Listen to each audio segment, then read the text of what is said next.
All right, so I've read my 15 minutes, okay? Now I need to write a summary or a reflection of what I've read. But sometimes just getting started can be a challenge. So this is a little tool that will work for for most fictional passages that you've read. Okay, it doesn't really work too well for nonfiction because that's teaching you real information. But this works for reading a story, a fictional passage. The tool is called Somebody Wanted But So. Okay. S stands for somebody, W stands for wanted, B stands for but, S stands for so. Okay, so when you're reading a fictional passage, if it's well written, it usually centers around a main character. Okay, so that's our somebody. That's who or what the story is about. Sometimes it's a person, sometimes it's an animal. But a well-written, interesting piece of fictional text is going to have a main character. So I'm going to use the story Little Red Riding Hood. She's my somebody. Little Red Riding Hood. Okay, so that's my somebody.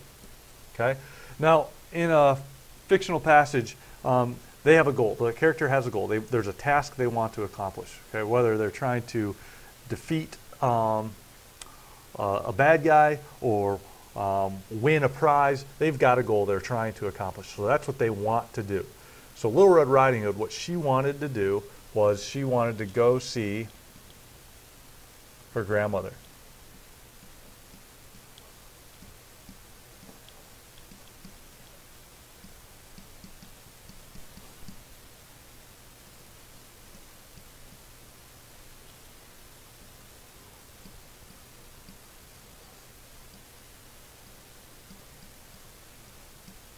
Okay, so that's what she wanted to do. You don't necessarily have to use the word wanted. In fact, I'm not going to use the word somebody when I write my reflection. I'm not going to use the word wanted usually because it doesn't really fit necessarily into retelling the passage. But those are just cue words to help clue me into what I want to write about.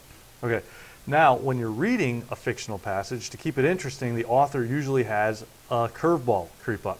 Little Red Riding Hood wanted to go or needed to go visit her grandmother, but, okay, that's where the but comes in. Something happens that keeps them from accomplishing their goal. So why couldn't Little Red Riding Hood go right to see her grandmother? However, whoops.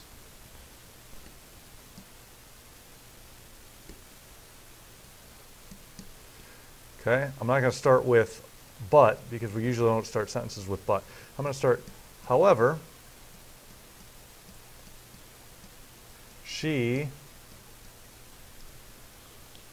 met the wolf. Okay, so then so I've used my but, my curveball that crept up and kept the main character from accomplishing their goal. So then what did she do? Well, she made a poor choice that ended up making the whole story worse. Okay, sometimes the main character's choice turns out good and helps them accomplish their goal. Sometimes it's a bad choice and makes it harder to accomplish their goal. In this case, she did not make a good choice. What did she do?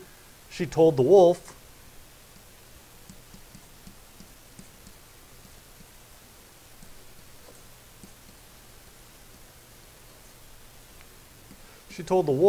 where she was going.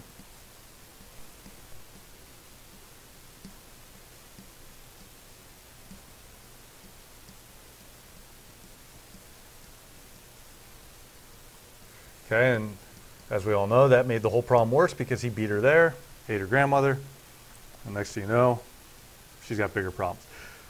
Okay, so let's go back and talk about what we're doing here.